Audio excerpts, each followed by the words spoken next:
We spoke about the picture, yes. Okay, hello everybody. Thanks for being here. We are going to talk today about Hashicorp's Vault that we all know we use it a lot in Giants War. Okay, before I begin, a little disclaimer. All the information I will be talking about today it comes from my research around our product, my digging into how it works. So it might not be 100% accurate, 100% correct, but that's my current understanding of the whole thing. The presentation has two parts. The first part, I will quickly talk about Hashicorp Vault itself, what it is, why it's been developed, how it works. And afterwards, I will try to recap how we use it inside Giants War. Okay, so first of all, what is it, Vault? Let me quote the CTO from Hashicorp. Vault is used to manage a set of credentials that can be used for authentication and authorization. So it has a very, very broad scope as a product. And it's been developed by Hashicorp to solve one specific problem that they call the secrets sprawl problem. Let me quickly jump back just for a second. What is a secret in this scope? A secret is basically anything, any kind of information that has to be kept secure within a software system.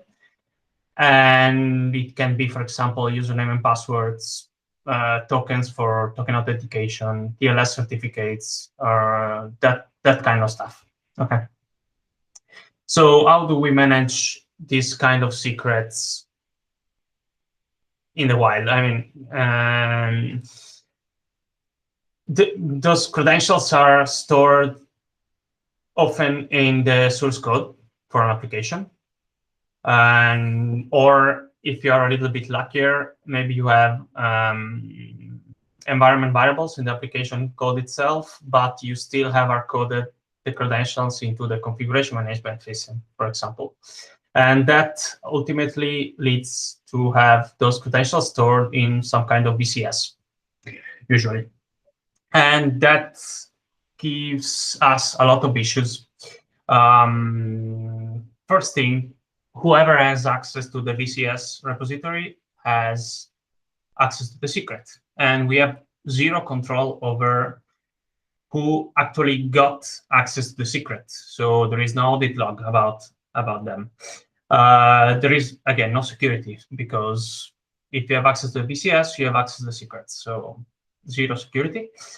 And it's very hard to rotate credentials because they are spread all around the place. Let's imagine for a second database credentials. So just the password to access a SQL database. You choose which one. If we have the credentials stored in our source code and we deployed our application into 10 servers, those credentials are spread around 10 servers. If you have to rotate the credentials, you need to somehow manually deploy those credentials into all 10 servers. And that's not very handy, to be honest. So the idea behind Hashicorp Vault is create a centralized location where you store all your credentials, all kinds of credentials. So as I said, username, passwords, database credentials, TLS certificates, API tokens, whatever. And the fact of having all credentials in one single place has 4 key advantages. The first one is encryption. You can ensure that your credentials are always stored on one end, so encryption at rest, and transferred, so encryption at transit, all the time. You can be sure of that because you have a central point where you store and where you handle credentials. Second thing, you can add ACL rules, and so you can share some credentials with some groups and some other credentials with some other groups and give read-only access or read-write access and so on and so forth. And finally, you can have audit logs. Again, all of this just because we can centralize our credential management. So how does it work for the application? Because now we have this object, this vault in the middle, where we have all the credentials, but we need to have those credentials inside the application. Here comes the concept of a dynamic secret. So inside Vault, you have the actual credential to access, for instance, a database, and the application connects with Vault, authenticates itself, and it requests for a credential. And if the ACL allows the application to retrieve that specific credential, it gets the value of this credential for accessing the database, but it's a dynamic secret. So every client gets a different value for that secret. That means that if you need to rotate a secret, because, for instance, one of the servers has been compromised, you can just invalidate the specific secret, and all the other servers that are not compromised are going to continue working normally. And you just have to rotate one of them.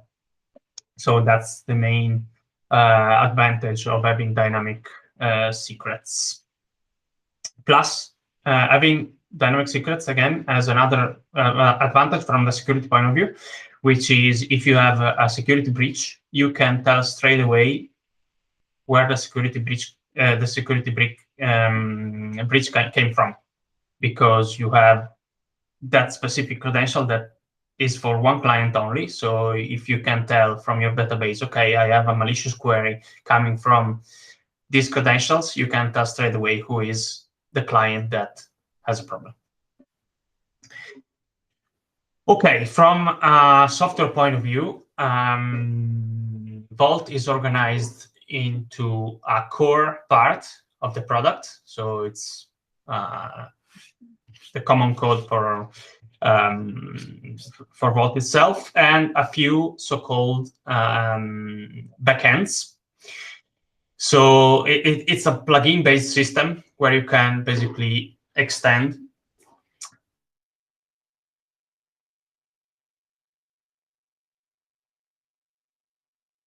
the first one, the auth backend. We lost you for a second there, Chris. Oh, sorry. Let me go back. So Hashicorp Vault is organized into a core section. So it's a core part of the software, which has the common logic, and a few different plugin engines that can be plugged in to customize the behavior of some different parts of the product itself. Let's take the auth backend, which is the plugin system that allows to customize how authentication and authorization towards Vault itself works. For example, we can set up a username and password system to authenticate to Vault. So whenever a client gets in touch with Vault through the Vault API, it has to authenticate with username and password. And there are a ton of them. We can have, for instance, AWS. That means that you have to provide AWS credentials that are validated against AWS API to get access to Vault. Azure, similar with Active Directory. Token, just hard-coded tokens. GitHub, which is a very interesting one. You use a GitHub personal account token. You pass it to Vault, and Vault validates the GitHub token towards the GitHub API. And Kubernetes, same thing, but you have to pass Kubernetes service account token, and it validates through a Kubernetes token review API. Yeah. Which one we use actually? I'm going to talk about that in a second. Okay, sorry. No problem. So the goal of the authentication backend is to eventually recognize a client and assign him with a role inside Vault, and the role is ultimately bound with a policy, so-called policy, and the policy is basically the permissions that that role has in the Vault database. So what credentials can read, what credentials can write, and so on and so forth. Okay, let me quickly go through all of them, Tobias, then I will answer your question. The audit backend is similar. It has the only goal of having a list of all the operations that have been done towards credentials. So you have basically an audit log on the access of all credentials, access and modification. The storage backend is how Vault stores its data. It can be as simple as using an Azure storage account or using etcd, S3. So you can choose. These are just some of them. The secret engine is what kind of secrets Vault provides you with. So once you are authenticated and Vault is configured to have, for instance, access to AWS IAM, it can provide you with AWS IAM credentials that are created on the fly for you. I hope that with some examples, this will become a little bit more clear. To answer the question, Tobias, we use these ones. So we use token authentication for machine-to-machine stuff. GitHub authentication, whenever we interact with Vault using opctl, we provide our GitHub token, our personal GitHub token, and that's validated against GitHub. And Kubernetes, that's used by operators when they need to get in touch with Kubernetes, with Vault, they authenticate using their service account. As an audit backend, we use just files. So if you go into whatever instance where Vault is running, you will find a log file with all the operations we do on Vault. We use etcd as a storage backend. And the three secret engines that we use are key value. So we have some hard-coded stuff. SSH, and we'll talk about that in a minute. And PKI, and that's for creating TLS certificates.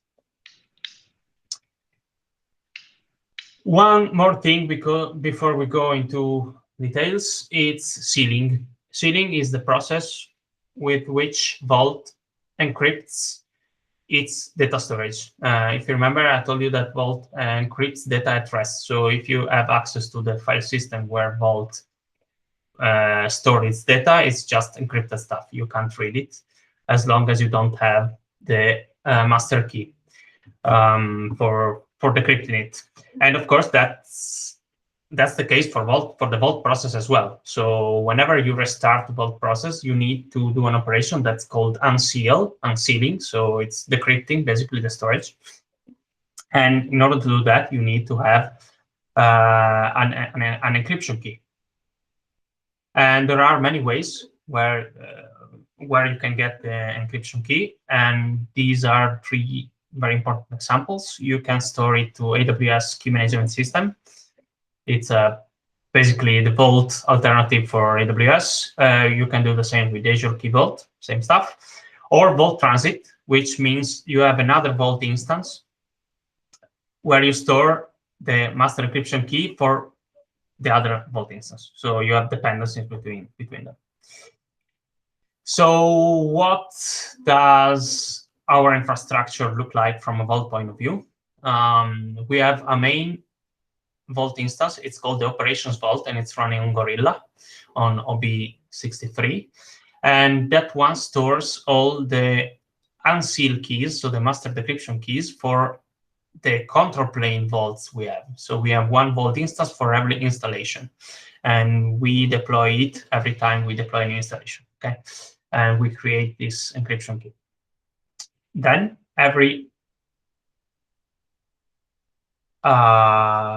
wait, this is wrong. Yeah, okay, forget this picture is wrong. Sorry.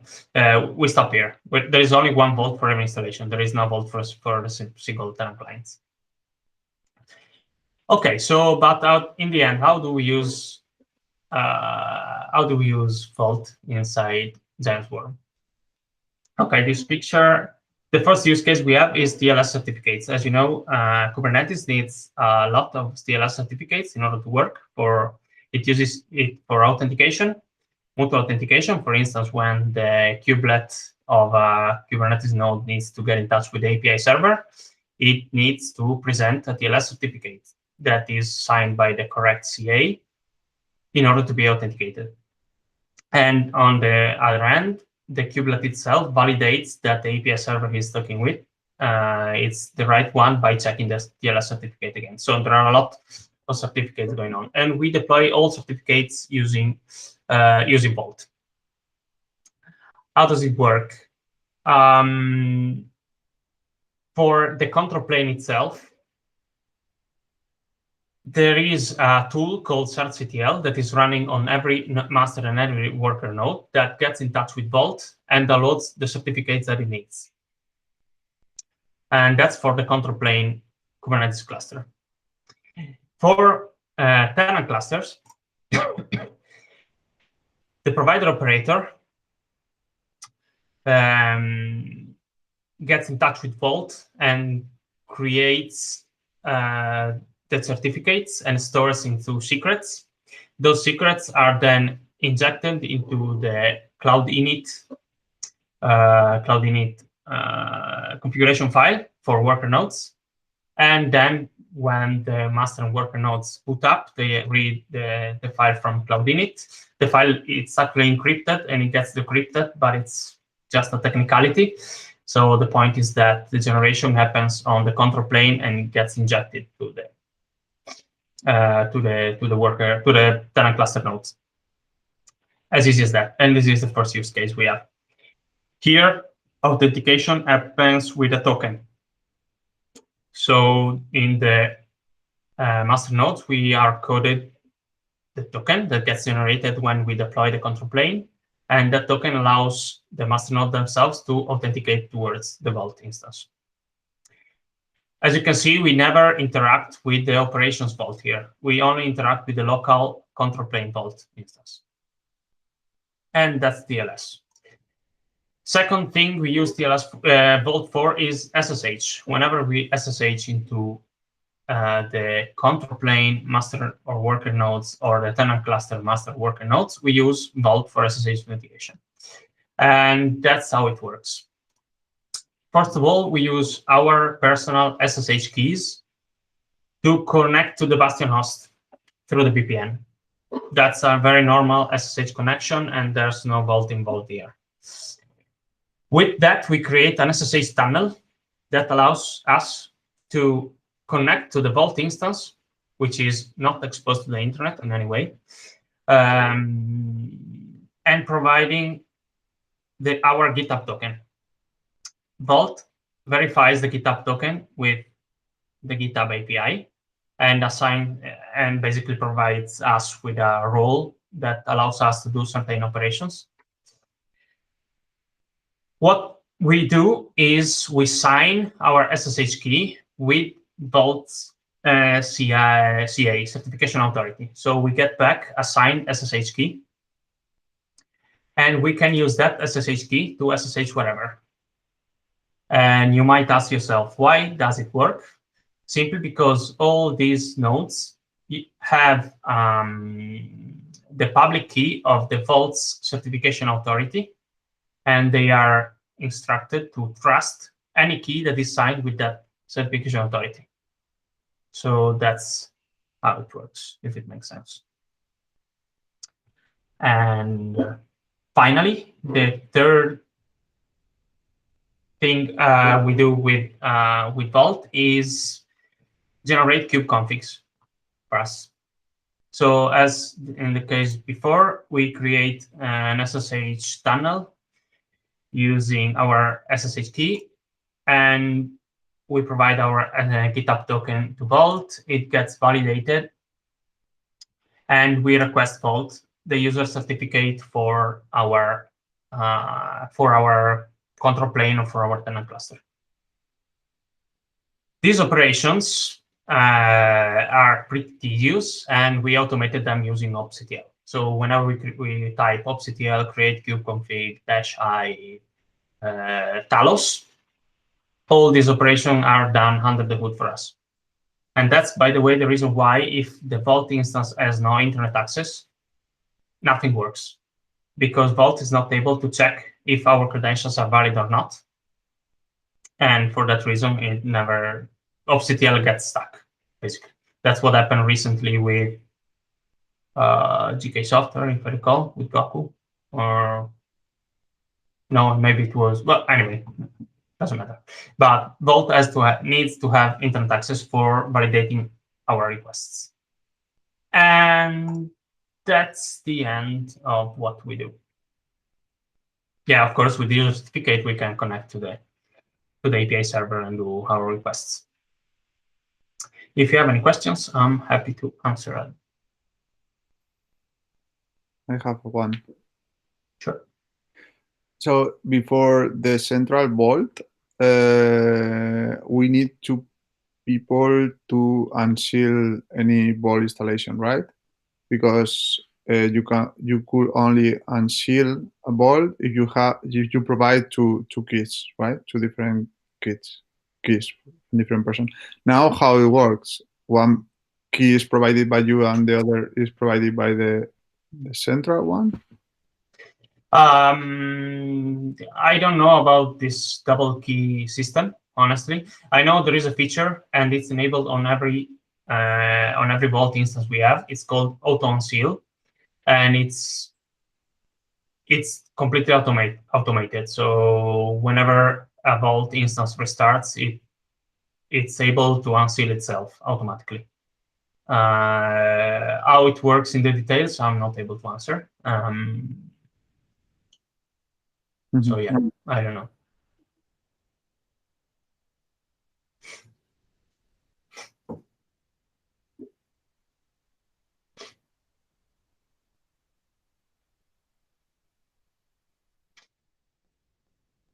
No more questions?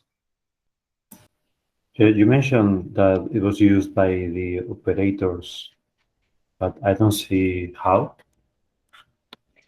I mean, it's correct. I went quickly on that thing. For instance, let's take the example of the etcd certificates.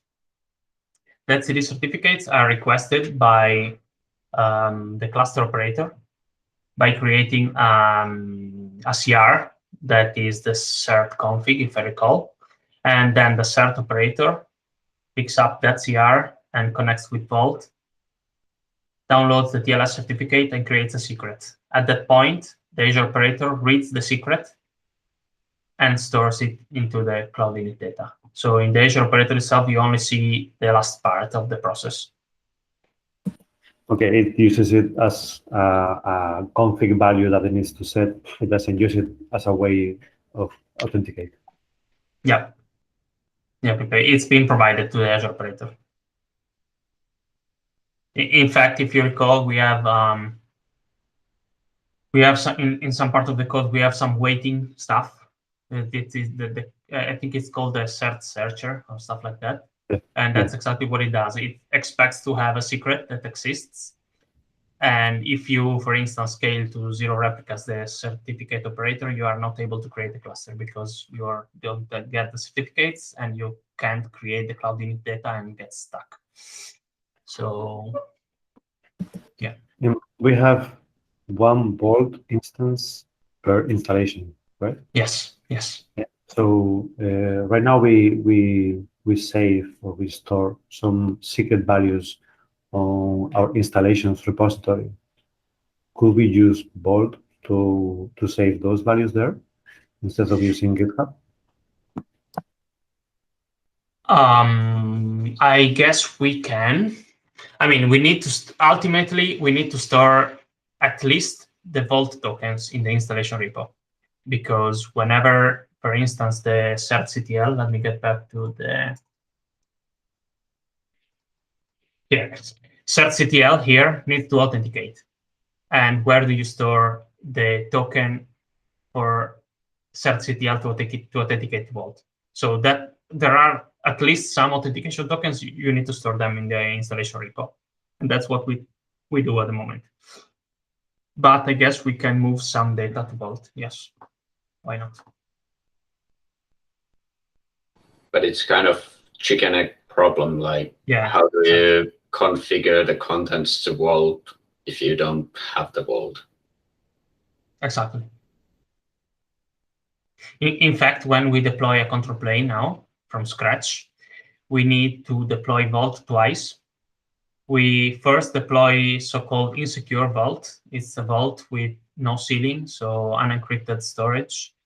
And we do some initial configuration there, and then we turn it into a secure vault by sealing it and configuring it properly. So it's a two-step process because of the chicken egg problem that we were mentioning, Thomas. Yeah, the chicken egg problem is everywhere, I guess, with Vault, because yeah, you need to talk to Vault somehow. So you always have that problem, right? Because, for instance, you have to pass your GitHub token to authenticate as yourself, and Vault doesn't tell you how to store that GitHub token, right? Yeah, but that's a different story because it's, oh, wow. So you mean you could, in theory, store the GitHub token within Vault, but Yeah, okay, it's a never-ending story, yeah. Yeah, I mean, Vault is offering you all these features, but the entry point requires you to authenticate yourself. Yeah, Yeah. sure. GitHub token Yeah. or whatever. So Vault makes no assumptions on how to store or how to distribute this GitHub token. It's up to you. True. But I guess it's a slightly different use case, because in this case, the GitHub token is a personal one. It's not a shared credential. You're not expected to share this token with anybody, ever. So in this case, yeah, of course, I agree with you. You're moving the problem elsewhere, but still, it's a different use case, in my opinion. For the dynamic secrets, do the clients get a different secret every time, or it's just a different secret for every client? I think they get a different secret every time, because another thing is that the secrets are short-lived. They say short-lived, but I think the default time to live of a secret is 30 days, so it's not that short after all. Shortish, yes. But yeah, so the goal is to have them as ephemeral as possible. So when you so whenever you have a leak and you lose one of the keys, it's less tragic, if we can say that. Of course, if you have a TLS, the example that the CTO was making is, if you have a TLS certificate that it's expiring in 10 years and you leak it, it's valid for 10 years, as long as you don't, recognize the leak and revoke the certificate. If you have a 30 days or even a 1-day certificate, it's a different story. And that's what I understood of Vault so far. Okay, let me stop the recording.